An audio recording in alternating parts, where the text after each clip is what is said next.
Good morning, myself Fatunisa Begum, contract lecturer, Government City College. Today my topic is income from house property. In our last PPT also, I'll explain you about the income from house property. The same continuation I am doing in my next PPT, that is PPT number 7. So income from house property, last PPT just I'll give you a brief uh, explanation about this. How to calculate a gross annual value, we can have an idea about the gross annual value with the help of municipal rental value, fair rental value, standard rent, actual rental value. Municipal rental value is nothing but municipal rental value will be fixed by the municipalities according to the area. They'll decide how much you are supposed to pay, the amount of the house according to the municipalities. And next we are having a fair market value. Fair market value is nothing but in a beside houses we are having some of the houses, for that houses how much they are paying the rent, that will be called as a fair rental value. And a standard rent is nothing but this rent has been fixed by the Rent Control Act or otherwise by the government if a house comes under the jurisdiction of their limit. So standard rent will be given up by the government, and we can't increase or decrease this. It's not in our hand. The government will fix this standard rent. And actual rent value is nothing but how much the owner is getting from the tenant, that will be called as an actual rental value. So with the help of this we can have an idea. With the help of this information, you are supposed to apply this on our formulas. With the help of the formulas, you will get a gross annual value. So first formula will be the calculation of expected rental value. For calculating our expected rental value, we required municipal rental value and fair rental value. For municipal rental value, according to the image, you can have an idea that here we are having a municipal rental value as 90,000, whereas fair rental value is nil. So municipal rental value is 90 and a fair rental value is nil. So we have to select higher of the following. So here the higher of the following is 90,000 or 1,20,000. So higher of the following will be the 90,000. So we have to take 90,000. We are supposed to select 90,000 as expected rental value. So our first step answer is 90,000. That answer will be called as expected rental value. The second step is we have to calculate our SR. So in our problem, if we are having SR, then we have to select the least of the following. We have to compare our first step answer, that is expected rental value, with our standard rent. So when we are comparing these two, we have to select the least of the following. Whatever amount we have selected, the same figure we have to take in our third step, that is calculation of our gross annual value.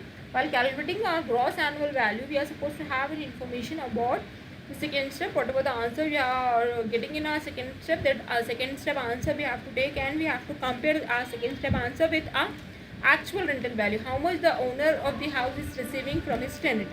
So that we have to take into consideration. Again, we have to select the higher of the following. So first we have to select the higher of the following, then we have to select the lower of the following, and again we have to select the higher of the following. In our third step, whatever the figure we are selecting, that figure will be called as gross annual value. With the help of our gross annual value, we can proceed how to calculate, or we can proceed with the help of our pro forma. So if a person is having more than one house property, like when the SEC has more than one house property which are in occupation of his own residential purpose, then he may exercise an option to treat anyone as a self-occupied house. As the government is saying that you can't keep both the houses as self-occupied. Any one house you have to keep as a self-occupied, and another one you have to treat it as a let out, as you are not giving, but still you have to treat that one as a let out. So gross annual value for self-occupied will be the nil, because when you are staying in the house, you are not getting any kind of benefits. You are having the expenses as a municipal rental, municipal taxes we are having, or water bill we are having, electricity bill we are having. So here we are not getting any kind of benefits when you are using the house for a self-occupied purpose. But the same thing, if you are giving on a rent basis, you will get a rent. So when the SSA is having two houses, first house he can treat as a self-occupied, whereas the another house he is supposed to treat as a let out. So from our first house, whatever you are using as a self-occupied, you are not getting any kind of GAV. If your GAV is nil, automatically everything will automatically, whatever the net municipal taxes and all we are having, automatically that all will be nil only. But when you are using the house for a let out purpose, you will get a benefit as a rent from the tenant. So gross annual value of other will be the higher of actual rent or a reasonable expected rental value. You have to select whatever the actual amount we are having from that. So whatever the higher amount, that will become your gross annual value. So whenever the SEC is having more than one house, any one house he can treat as a self-occupied and another house he is supposed to use as a let out. From a self-occupied house he is not going to get any kind of benefit. The GAV will be nil in your self-occupied house, whereas in a second, that is the house which you are treating for a let out purpose, from that you will get some kind of benefits. Municipal taxes, as already we have discussed that municipal taxes are levied by a local authority on a house property. They are allowed on a payment basis and they are allowed only if paid by the owner, not by the tenant in any case. Like usually whenever we are paying the municipal taxes, we are from a tenant we are using, or we are collecting the rent of the house. We are not collecting the municipal taxes. So always municipal taxes must be borne by the owner only, not by the tenant. If a tenant is paying, in your question, if they are mentioning that the municipal taxes have been borne by the tenant, so you are not supposed to take that into consideration, because always it's a rule that whenever you are paying the municipal taxes, it must be borne by the owner only. Municipal taxes we have to apply on a payment basis. Like if municipal taxes are mentioned with the help of percentage, that percentage you have to calculate on your municipal rental value. That municipal rental value will be mentioned in your problem. Main thing is we have to check whether they are mentioning with the help of per annum or per month, because per annum we are paying the municipal tax. Every month we are not paying the tax, we are paying municipal tax according to the per annum. So whenever they are mentioning municipal rental value according to per month, first convert it into annum, then calculate the percentage. If they are giving with the help of percentage, that percentage figure we have to calculate on a municipal rental value, otherwise just normal we can take into consideration. And municipal taxes are levied by a local authority on a house property. It will be levied by a local authorities, and they are allowed on a payment basis, like we have to pay this. Next, treatment of unrealized rent. Like usually whenever we are giving a house on a rent basis, what we are doing is we are using the house, we are giving the house on a rent basis, but sometimes the owner didn't pay the rent. You like maybe because of some unforeseen situations, or otherwise maybe because they are not having the money, or otherwise maybe they are unable to pay. So what the thing is, like they'll vacate our house without paying the rent. That will be called as an unrealized rent. So in some situations when the tenant is unable to pay, what will be the treatment? The amount of rent which the owner cannot realize from the tenant is known as the unrealized rent. Like starting 12 months they are paying, then next 3 months they are unable to pay, and in the 7th month they vacate the house. That means starting 3 months only we are getting the house, and next 3 months they are staying in a house, they are using our house, but they are unable to pay. As in a 7th month they vacate our house. So for starting 3 months we are receiving, in the next 3 months also they are using the house, but they are unable to. That's why they will vacate our house in our 7th month. So for the next 3 months, that is our 4th, 5th, 6th month, we are getting unrealized rent. There are two ways of treating unrealized rent, that is it shall be deducted from the actual rent receivable, or as per the income tax return form it shall be deducted from gross annual value. First situation, that whenever we are calculating the actual rental value, like for example we are having 10,000 per month. So starting 9 months they are paying the rent, and last 3 months as they are staying in the house but they are unable to. So how much we are receiving from the tenant? We are receiving 90,000. Actually we are supposed to get 1,20,000 from the tenant. But as in the last 3 months, as they are unable to pay, starting 9 months only they have paid 90,000 rupees. Like every month 10,000 into 10,000 into 9, they have paid 90,000 to the owner. Last 3 months as they are unable to. So what we are supposed to do is, like that 30,000 we need to minus from 1,20,000. Actually though the owner is supposed to get 1,20,000. But as the tenant is unable to, that's why that 30,000 we need to minus. So 1,20,000 minus 30,000. So actually the owner is receiving 90,000 from the tenants. Or otherwise, another way for treating unrealized rent is, as per income tax return form, it shall be deducted from gross annual value. Directly also we can deduct from a gross annual value also. Like whenever we are calculating the steps, easily we can deduct over there and we can take this into consideration. So it will be a better if you will deduct that from an actual rental value only, because when you are taking a gross annual value in the pro forma, you are unable to, because from a gross annual value you need to minus the municipal taxes. So there will be a somewhat confusing over there. So it's better you will deduct that unrealized rent from a rent receivable. Next is deduction from horse property. We are having some of the deductions which we are supposed to deduct from income from horse property. We are having two standard deductions. There is deduction under section 24 subsection A, and another one is deduction under section 24 subsection B. So first deduction we'll discuss. There are the standard deduction from the net annual value. A deduction equal to 30% will be allowed to the SEC. Like every year the government will give you some kind of benefits if you are an individual, if you are a resident of India. So whenever you are getting the income from a horse property, with the help of that steps, when you are calculating your gross annual value, from your gross annual value you need to minus the municipal taxes. After deducting the municipal taxes, you are getting one figure. That figure will be called as net annual value. From your net annual value, you are supposed to deduct the deductions. But when you are using the house for self-occupied purpose, you are not having any other sources except the same source. Like you are not having anything. You are not having any other sources except the same source. Like from the same only you can take into consideration. But when you are having, when you are giving the house on a let out basis, you'll get some kind of money. Like you are receiving a rent from your tenant. From your tenant, whenever you are receiving the rent, at that time you will get some kind of benefit as a GAV.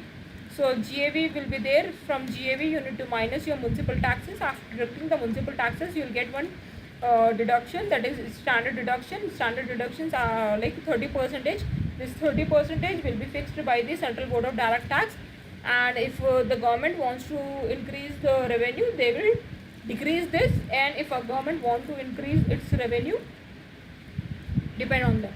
So net annual value or deduction equals to 30% will be allowed to the SEC. Income deduction from horse property, that is interest on borrowed capital. Like whenever we are borrowing any kind of capital for the sake of your house, that if you want to construct or repair or renovate or otherwise painting and all if you want to do, and for the sake of that if you want some kind of money, and if you are taking that kind of money from a bank with the help of a loan, then on loan whatever the interest you are having, that interest will be allowed as a deduction under section 24 subsection B. So where the property has been acquired, constructed or repaid with the borrowed capital, the amount of interest payable is allowed as deduction. Interest paid payable for the period prior to the previous year in which property is acquired is allowed as deduction. And interest on interest is not allowed as deduction. Like if we are not paying interest, we'll get a penalty. Like every year you are supposed to pay this much of amount as an installment. If you are not paying, you are getting an interest. So interest on interest will get. So interest on interest won't be given, it won't be allowed as a deduction. So government is not ready to pay all your interest. If you are not paying the loan money, you will get an interest. So government is ready to pay till 10 years. After that, the government is not ready to pay your interest on amount which you have taken for a construction purpose or for the sake of your house. So whenever we are having the deduction from horse property, we are supposed, if you are taking any kind of loan for construction or for repairing or for renewal of your house, then you will get a benefit under section 24 subsection B. Under section 24 subsection B, you will have an interest paid payable for the period prior to the previous year in which property is acquired will be allowed as a deduction. Next, self-occupied house property. When you are having a self-occupied house, you are not going to get any kind of GAV. As already in earlier slides I have explained you, like whenever you are using the house for a self-occupied purpose, like you are using for your purpose, that means at that time you are not having any kind of benefit. You won't get any kind of income from horse property. Like at that time you are not giving the house on a rent basis, you are not letting out your house, so at that time you won't get any kind of benefit. Still you are having some kind of expenses as a electricity bill, water bill and all you are having. So when you are using the house for a self-occupied purpose, the deduction will be like you are not having GAV. As you are not having the GAV, you are not having any kind of municipal taxes. As you are not having the municipal taxes, your net annual value will be nil. As your net annual value will be nil, you are not having any kind of standard deduction. But for constructing your self-occupied house also, if you have taken any kind of loan, for that you are supposed to have a deduction under section 24 subsection B, because you have taken some kind of loan for constructing your house. Whenever you are taking any kind of loan for constructing your house, you are supposed to pay that loan also, whether you are using for a self-occupied or whether you are using for a tenant. It doesn't matter to the government, because you have taken a loan and you have to pay it back. When you are unable to pay, automatically you will get an interest. So whenever you are having a self-occupied house, you are not having any kind of GAV, you are not having municipal taxes, you are not having net annual value, and you are not having standard deduction according to section 24 subsection A. But what you are having is interest on loan. As interest on loan is a negative item which you are supposed to deduct. So whenever you are having a self-occupied house and if you are taking a loan on that, so your answer will be loss from house property. So only deduction of interest will be allowed, that is any standard deduction under section 24 will not be allowed. According to case 1, when amount is borrowed for the purpose of repair and renewal of the house property, like if you want to construct, if you want to repair, if you want to renewal it, for the sake of this only you will get a benefit, you will get a loan, and it will be applicable under section 24 subsection B, and the deduction will be actual interest subject to the maximum of 30,000 rupees, not more than that they are ready to pay. Self-occupied house property deduction in second case, like where the property is acquired or constructed with the borrowed capital, like whenever we have taken any kind of loan, and from that loan if you have constructed your house, that you are not having any kind of sources of income, but with the help of that only, if you are taking into consideration that you will get, you are not having any other sources, just you are taking a loan, and from that loan you have constructed your, or you have acquired, and before on or after 1/4/1999, then the acquisition or construction will be supposed to be completed within 3 years of the end of the financial year in which amount was borrowed, and the deduction will be actual interest subject to the maximum of 1,50,000 rupees, not more than that they are ready to give. Calculation of deductions, as already we have discussed in our earlier slide, just with the help of one image I am just explaining this. Arrears of rent, like usually the tenants are unable to give us the rent, so what the thing is, like they said that they'll pay afterwards, that they, as they are not having the money, they'll pay after. So if earlier periods rents if you are receiving, so that will be called as arrears of rent. Where SSC is the owner of a property and receive any amount by way of arrears of rent, then the amounts you receive after deducting a standard deduction of 30% will be deemed to be an income from house property.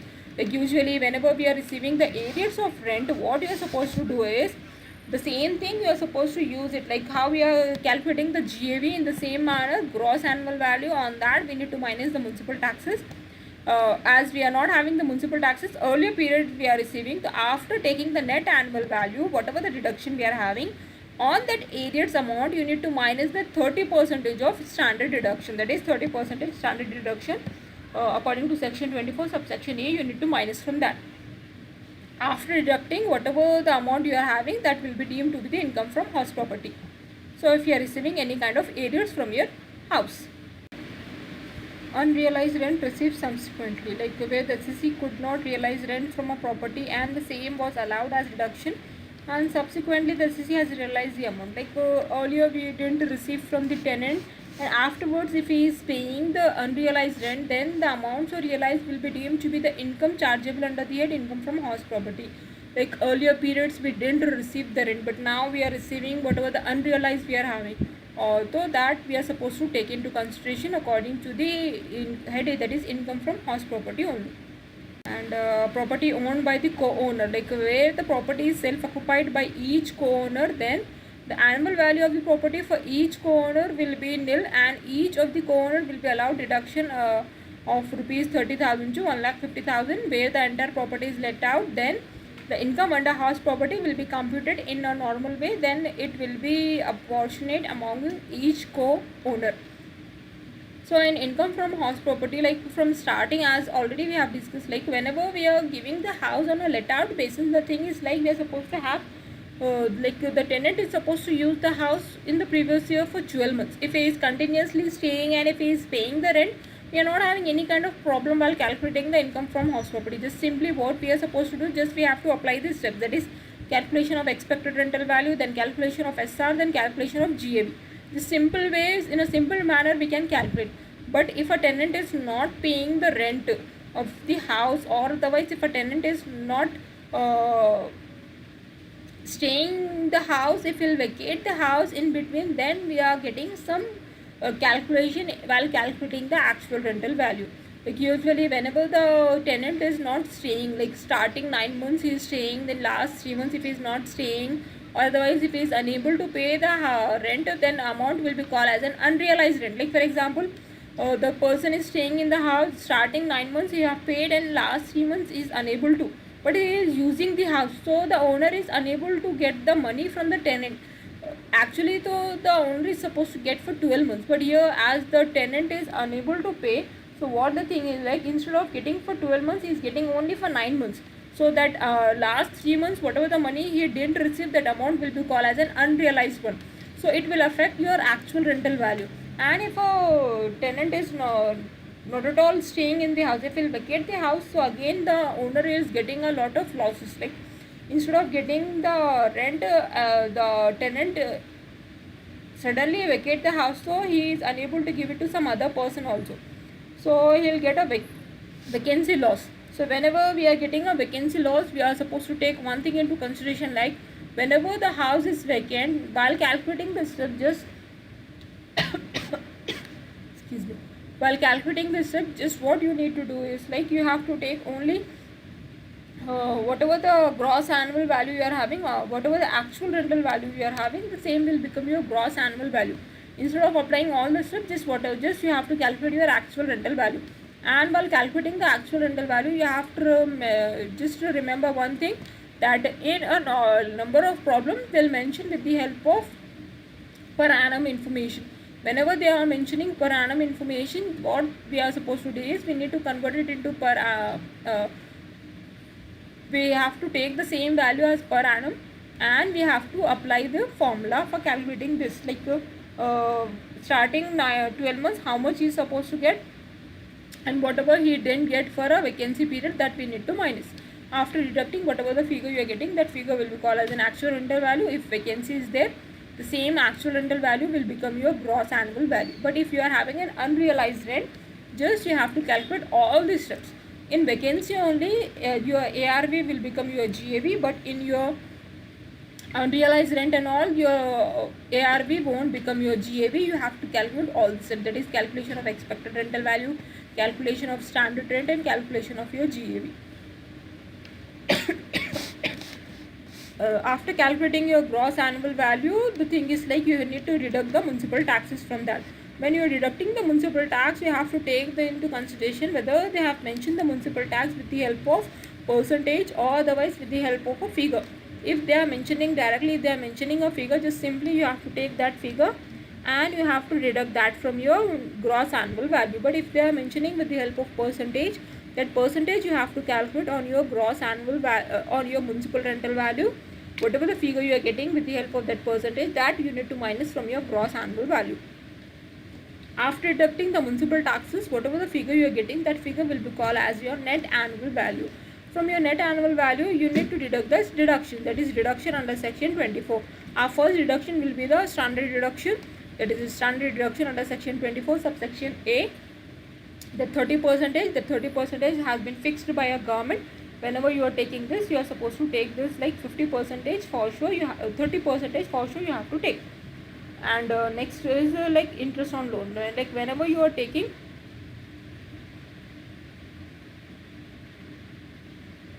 30%, next is your interest on loan, that is deduction under section 24 subsection B. Whenever you are taking any kind of loan for the sake of construction, or otherwise repairing, or otherwise reconstruction, then you are supposed to take into consideration how much amount you are having.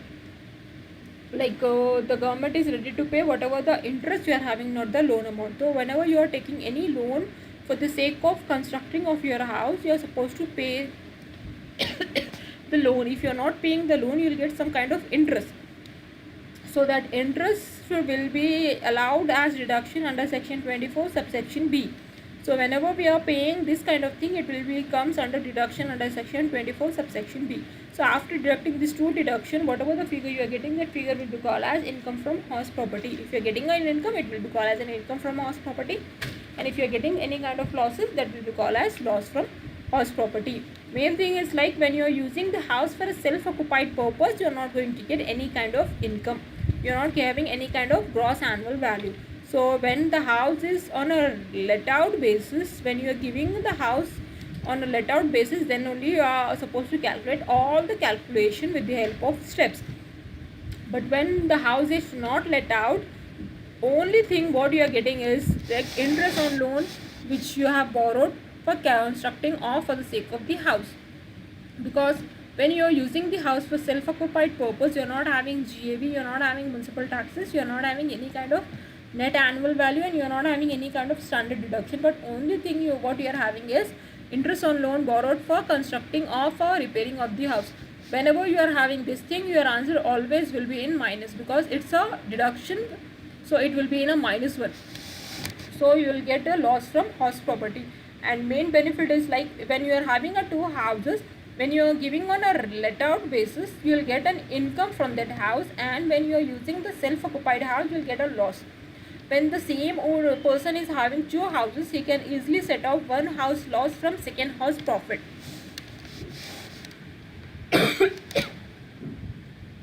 So whenever you are having this kind of thing, easily you can take into consideration with the help of information which will be provided to you.